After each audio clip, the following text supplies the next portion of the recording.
Here we go. Hey, everybody. Welcome back to the Prosperous Nonprofit. I am so excited to have Melissa Wesner on the podcast with me today. Welcome, Melissa. Thank you for having me, Stephanie. Always good to see you.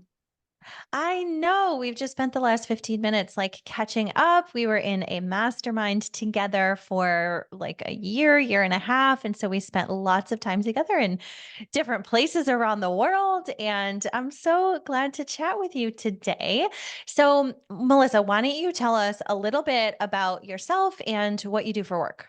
Yeah, so I am a licensed clinical professional counselor, and I'm the founder of LifeSpring Counseling Services in Maryland. And we're a group practice. We have a team of therapists who provide individual therapy to children, adolescents, and adults. But one of the things that we love at our office is brain spotting that a lot of people haven't heard about. So we love brain spotting. And also now I'm hosting retreats for entrepreneurs and doing a podcast called the Dreaming and Doing Podcast.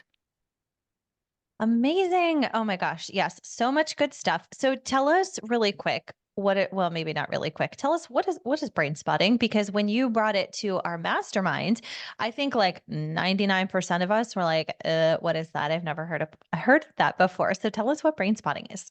Yes. So, at least in the therapy world, we would refer to it as a treatment modality, but it can be used by coaches as well, or people who do acupuncture and massage. So, it's a treatment modality that can be used to help people process information that's stored deeply in their brain and in their body.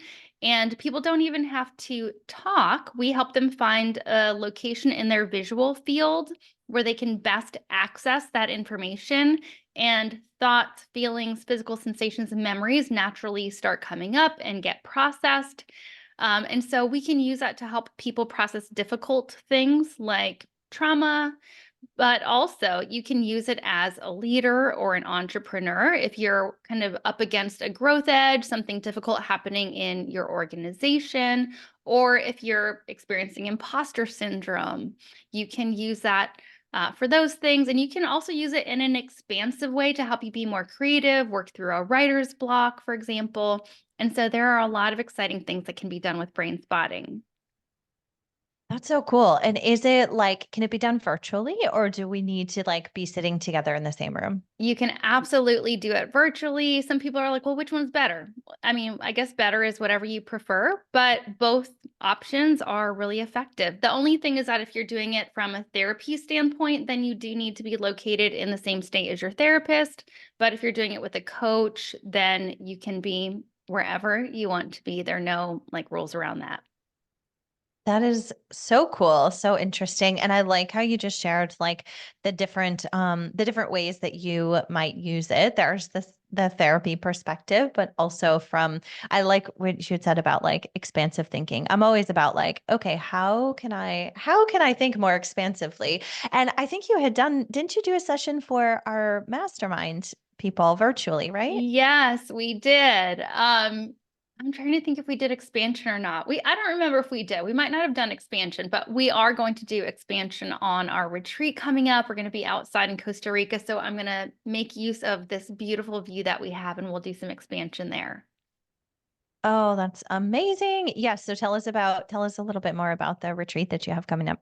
Yeah, so the retreat, as you know, because you've been there on this journey with me doing this retreat, we've been doing these retreats as part of our mastermind, and I love hosting and I love bringing people together. And as we were on our retreat, I was like, I would love to be doing this.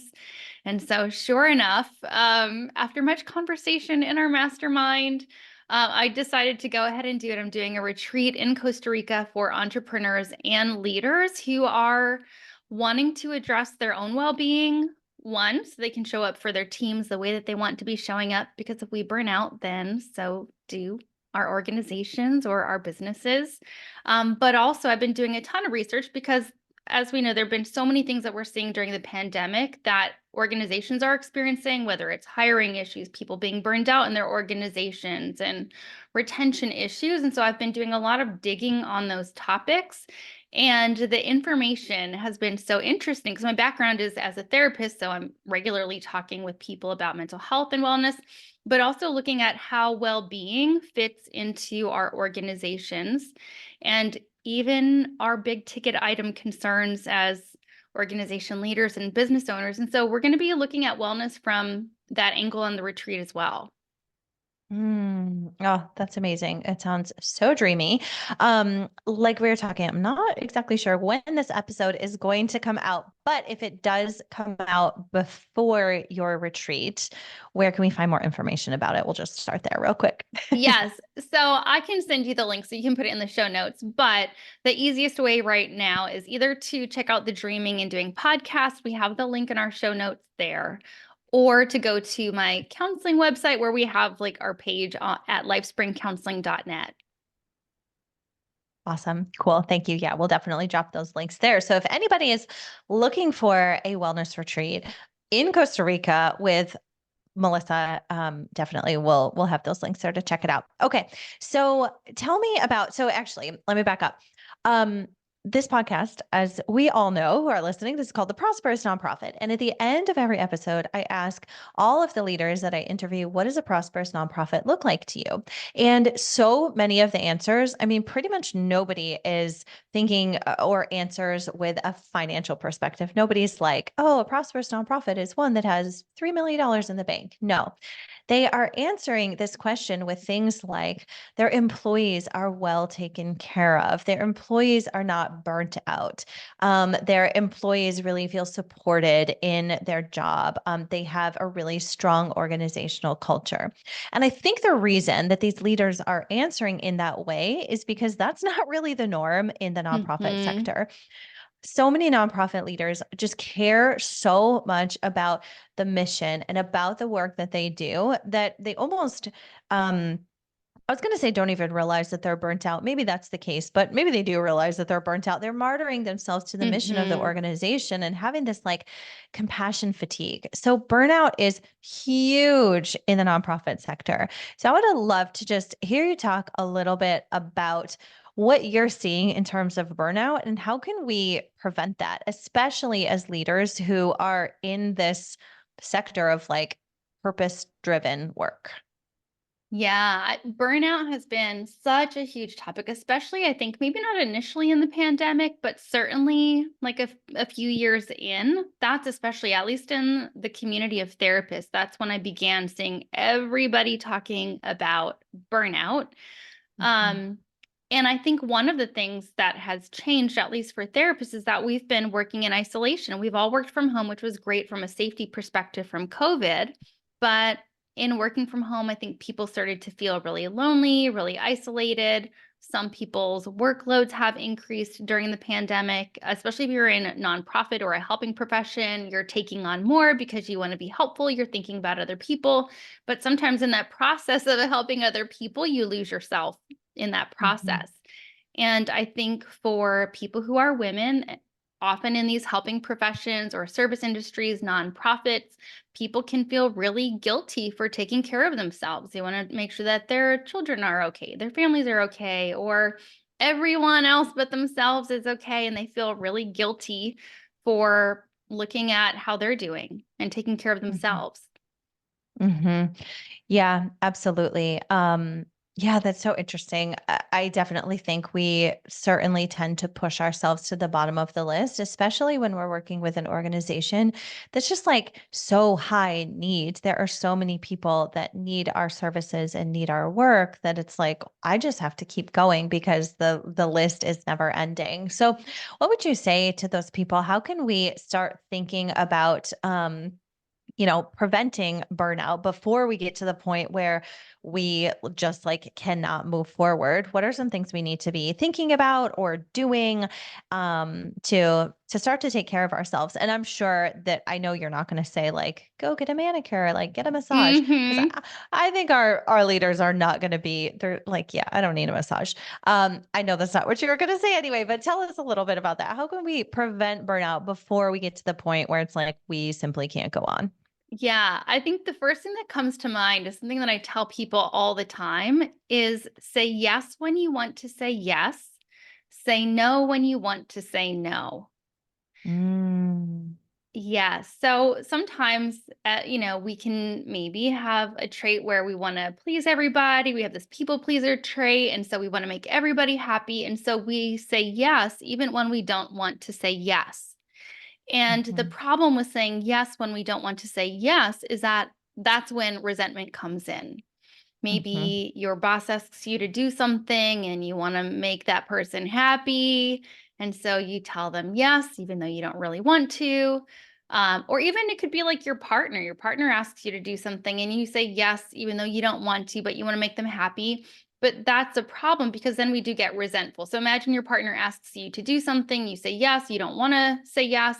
So then you go and you start doing that thing with your partner, and now you're all grouchy and moody and you're sending them vibes, and you're like, dude, what's the problem? Like, why are you being so miserable? Right. But that's mhm, happening because you said yes when you didn't want to say yes. And you said yes because you wanted to make someone else happy. But oftentimes at the end of the day, we say yes to make someone else happy, and then they end up unhappy because we've been moody and grumpy and kind of whiny mhm, as we're going in that process. So I would say yes when you want to, and say no when you want to, and understand that when you say no, you have to be okay with seeing the other person be uncomfortable. So if you say no to somebody, then you have to be okay when that person goes, "Oh, I don't know what I'm going to do now. Oh, man. Who am I going to get to help me with this?" You're just going to have to be okay sitting in that discomfort. That doesn't mean that you mhm, need to change your answer, but you need to get comfortable with the discomfort that comes up when you say no. Is one of the things that I mhm. think about as a starting place. Mhm. I love that because that discomfort or that like their response is not your problem. Like that is a them thing, not a you thing. And yeah, I think I love that because one thing that it's very similar, but I've told myself or like sort of coached myself is to say yes with joy, like say yes to things we're really excited about and to say no with courage because it does really take courage a lot of times to say no, especially for those of us that feel like we've got a little bit of people pleaser in us. So I absolutely love that. And to be really intentional about what you are saying yes to. I actually just did that the other day. I had an event on Sunday that I was just like not really wanting to go to and not really feeling. And so I said, wait, why am I doing this? What? Like I'm not getting paid to do this. Nobody's expecting like I'm not gonna go. Like, Yeah. yeah, I'm just not gonna go. So I love that. Okay. So say yes when you want to say yes and say no when you want to say no. That is a great start. Do you have any other like suggestions or ideas? Yes. I think the other thing is one, give yourself permission to not feel guilty about taking care of yourself. And if that sounds really hard to do, like, okay, well, yes, if it were just that easy, I would do it. But also understand that when you do take care of yourself, you are in fact helping everybody else around you, right? When you do take Mm, care of yourself, you are taking care of your family, you are taking care of your team. Because if we think about how we show up when we're not taking care of ourselves, we're just like running ourselves ragged and we're exhausted, we're overwhelmed. We are in that mode of like, I have to be the one to like do all the things. One, maybe we are being a bit of a martyr or kind of having a bit of a savior complex that we're not really showing up like our best self. And we're not necessarily going to be a good time to be around. So if you're, our coach, for example, I don't know if you were in this meeting, she was talking about like if we're always like, oh my gosh, I'm so tired, I'm so tired, I'm so tired, or I'm so busy, right? Like, what kind of energy are we bringing to our team meetings? What type of energy are we bringing to our families and the people around us, right? Um, and so, if we want our organizations to thrive, if we want our teams to thrive, then we have to understand that our energy does matter and that does require us to take care of ourselves. And also, if we're telling everyone else about how they need to be taking care of themselves, we need to model that behavior, right? Imagine a parent who's like mhm, actively smoking a cigarette, telling their child that they shouldn't smoke. So, Mhm. like, is that kid going to listen to you? No, because you're not modeling that behavior. So, if you're a leader and you are telling everyone else about how they need to take care of themselves, but you are not doing it yourself, they're going to be like, whatever, right? They're not going to listen to you Mhm. because you're not modeling that. You're modeling what it means to be running ragged. Mhm. And it almost is like telling them without telling them that that's how they should be acting. Like, Yes. even if in your head you're like, "No, I don't want them to do that." Well, your actions are telling them that, like, that's how they should be acting. Um, yeah, I think about that because I often am working, not often, but I do sometimes work outside of normal business hours. And I used to just like send the email to somebody on my team or whatever. But then they would respond, and I'm like, no, why are you responding to me? You should not be responding to me right now. But I'm like, oh, but I just sent them an email. So they probably feel like they need to respond. And so now I schedule all of my emails for like the next day or during business hours. So they're not like feeling like they should.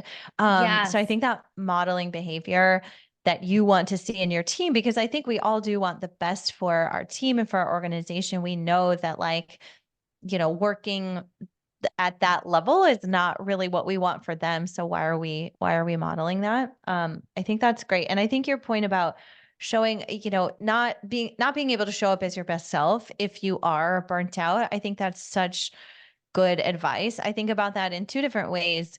Like, as a parent, I know that I am not the best parent that I can be or that I want to be if I have no time to myself ever. Like, I need quiet time with just me if I want to be the best mom that I can be to my daughters. And so I'm thinking about that in work as well. If I am scheduled for calls back to back for multiple days in a row, I am not bringing my best brain and my best self and my best attitude to each of those calls.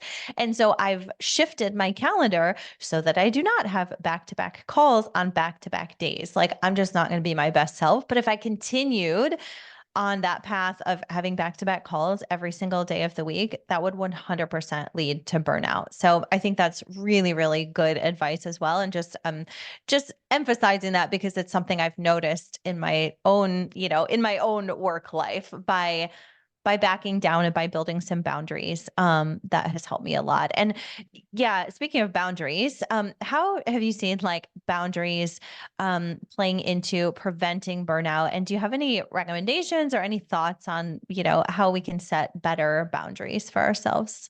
Yes. Well, I love that. And the other thing really quick that I'm thinking about as you and I are talking is that right now we're encouraging people to take care of themselves for the well-being of, themselves, obviously their team and their organizations, but this message runs counter to the message that we've probably received for most of our lives from our family of origin, also from our workplaces, right? Oftentimes we hear like, oh, wow, Bob is such a hard worker. He's the first one in and he's the last one to leave. Mhm.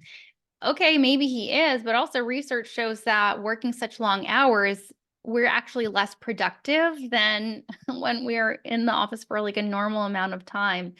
Or we've heard these messages about hard work in our families. And so we've taken that in that that's what we have to do to be successful. We have to work hard rather than understanding that self-care can be our business strategy. But I think some boundaries that we can be setting are one, saying no when we want to say no.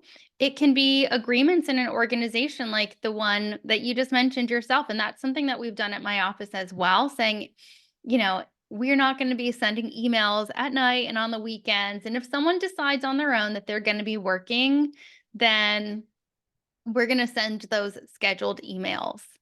Mhm. So I think that there are boundaries that organizations can set collectively for the health of the organization, like how are we going to respond? How are we going to deal with emails? So we don't have this expectation that you need to be checking your phones or your email all the time.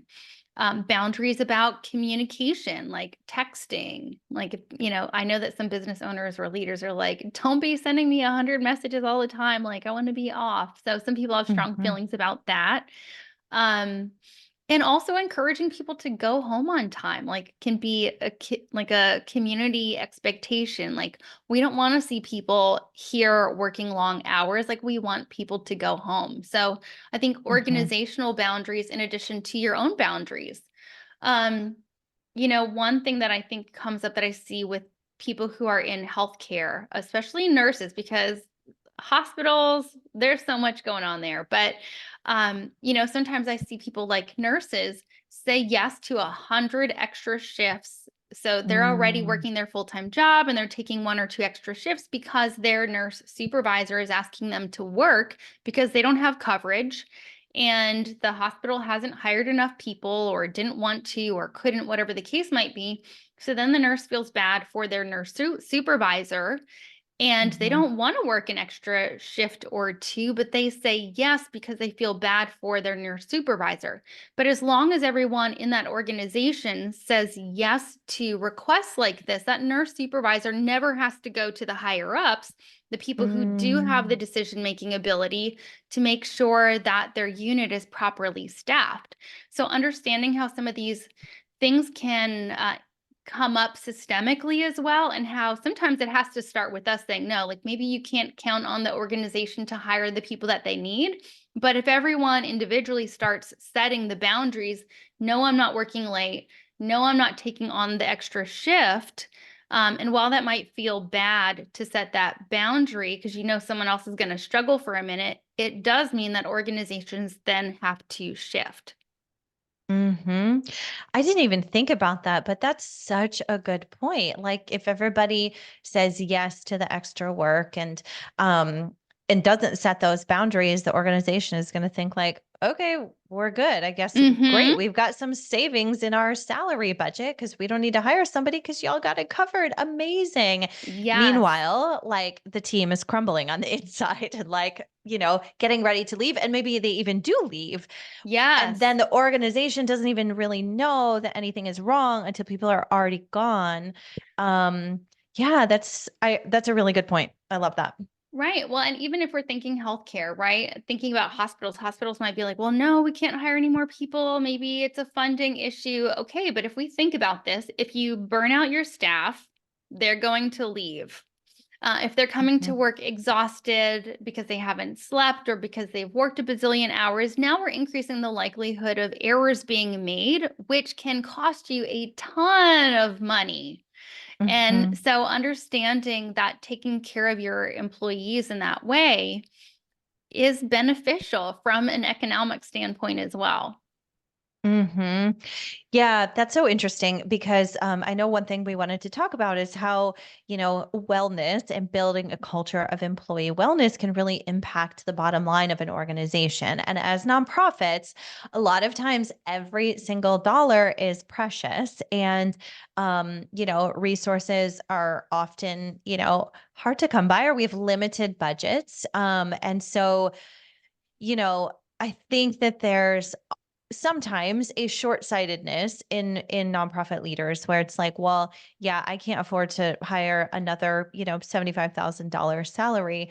Right. But if you don't, and this person burns out and leaves and or like you're saying is not effective at their job or opens us up to a lot of liability and risk, like what is the impact of that? So I think there's like a lot of short-sightedness where we're like, yeah, we just can't hire another person right now. But tell us a little bit more about how wellness can really impact the bottom line of an organization? Yes. Well, I have so many thoughts here. Tell me all of them. Tell I me all of have so them. many. Just on a very general level, thinking about when employees are not actually doing well, we deal with things like absenteeism. If they're not showing up, you are like you're paying for maybe them to be out of the office and they're not getting work done, or even presenteeism, which people might not talk about, where people are showing up to the office, but they're not getting stuff done. They are there. It's, a warm body. You are Mhm, paying someone to sit there, but maybe not get stuff done, right? Those all cost time and money. And mhm, so, just on a very basic level, thinking about that, and understanding that taking care of your employees' well being does not have to necessarily mean that you have to spend all of this money on extravagant things. right? There are a lot of things that we can do to take care of our employees' well-being, right? Like a benefits package, that is great. That's one way that you can show your employees that you take care of them, but that's not the only way. So if if the people listening are readers, Gallup has come out with a ton of really great books. One of them is called Well-Being at Work, Culture Shock, and It's the Manager, that talks about just how important great managers are for your team engagement. So I Mm-hmm. highly recommend checking out those books. But I want to share something from Gallup's newish book called Culture Shock. An unstoppable force is changing how we work and live, it says. So my observations, kind of maybe 2023 in particular, are that, and maybe 2022 as well, is that a lot of organizations were having issues with hiring people Mm-hmm. and also retaining people, or people leaving the workplace in large numbers. Tons of people talking about burnout. These are all like the hot ticket items that people were talking about, and obviously I think that some of that is related to the pandemic.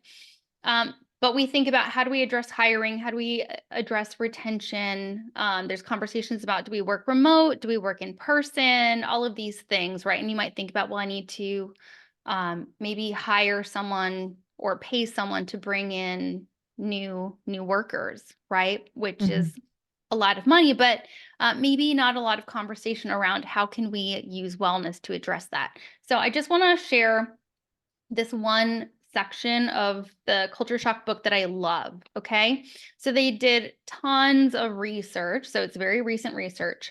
And it says employees who strongly agree that their employer cares about their overall well-being, compared with those who don't, are 3 times more likely to be engaged at work, are 69% less likely to actively search for a new job. They are 71% less likely to report experiencing a lot of burnout. They are 5 times more likely to strongly advocate for their company as a place to work. They are 5 times more likely to strongly agree that they trust the leadership of their organization, and they are 36% more likely to be thriving in their overall lives.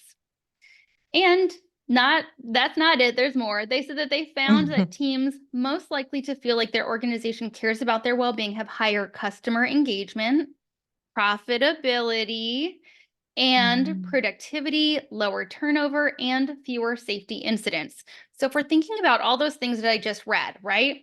If there's a safety incident on the job that costs you money, right? Productivity, money, customer engagement, right? That influences customer satisfaction, who's coming to us. We think about marketing and getting the word out about our services or our products. But if your team is the one who is talking about how great your company is, one that's going to help as with your product or your service, it's also going to help as you're looking for new people to join your company.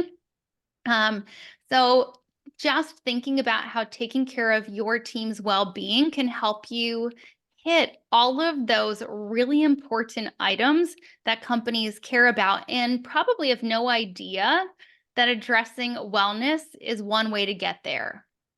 Mm-hmm.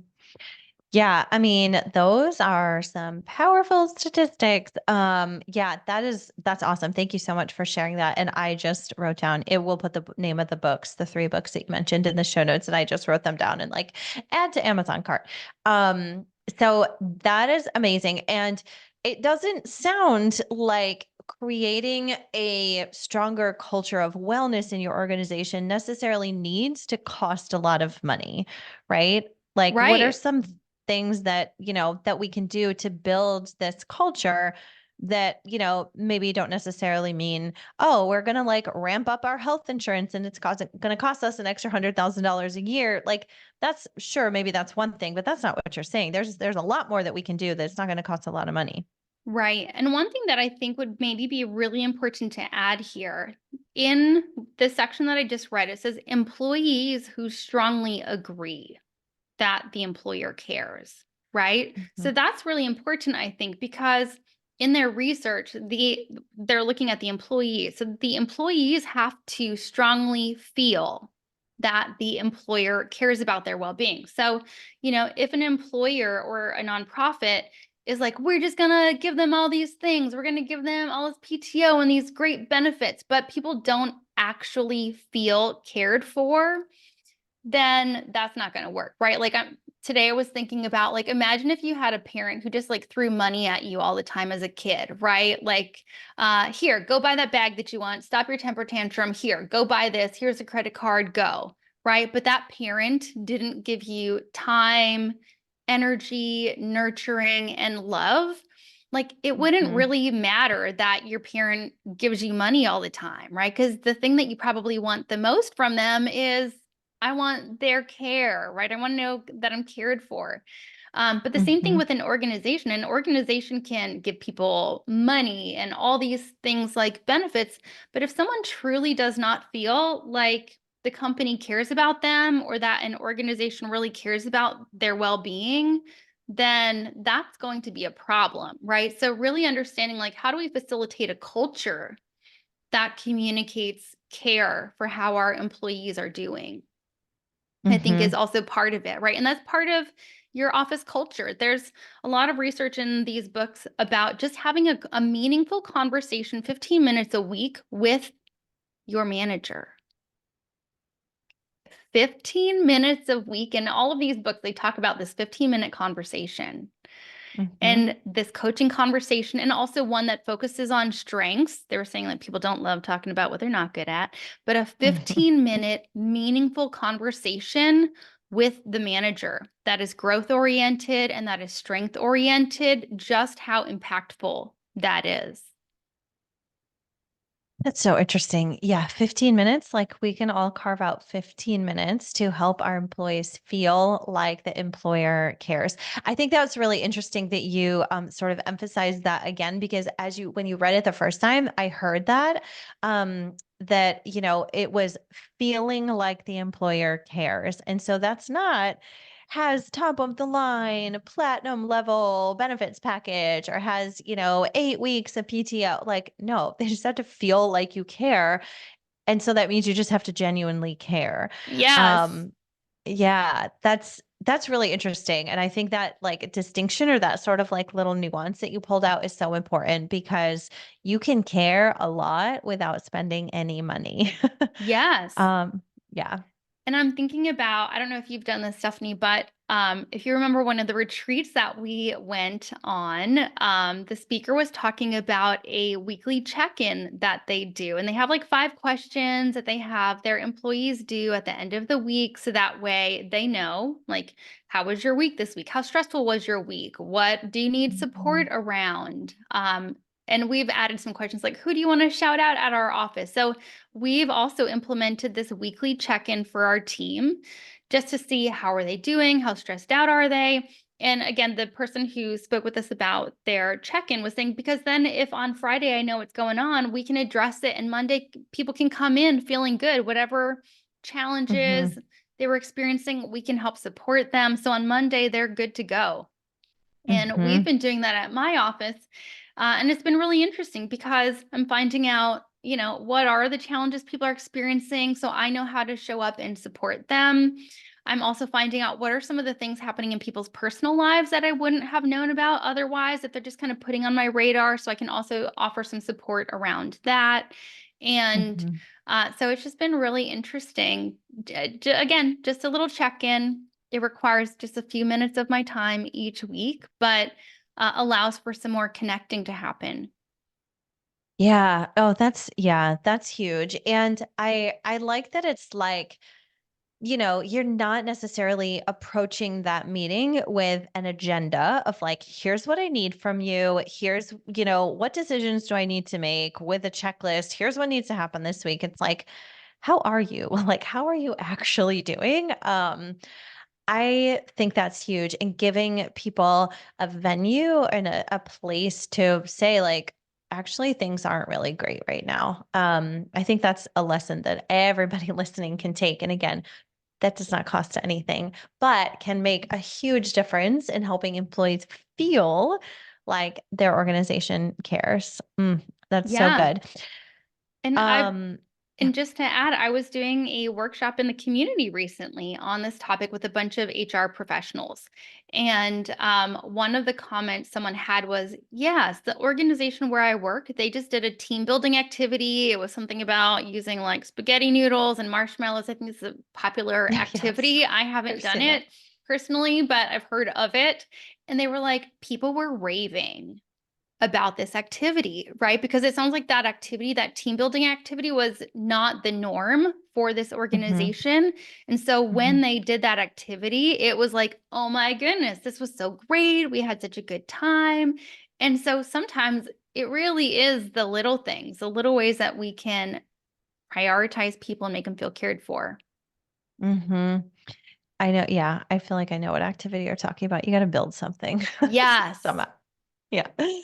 I love that. Are there any other suggestions before we start to wrap up our time together for really cultivating the organizational culture that you want? Because I would venture a guess that if anybody's listening to this podcast, they're thinking, well, yeah, I definitely want a culture of wellness. I want to take care of my employees. And I want people to feel like this is a good place to work, to be able to make a difference and not feel burnt out. And so, how do we sort of cultivate this organizational culture of wellness? Are there any other things that maybe we haven't talked about yet that leaders can be thinking about?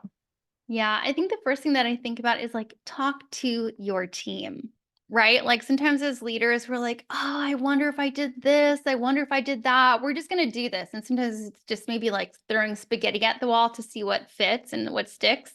Um, but like you can talk to your team, right?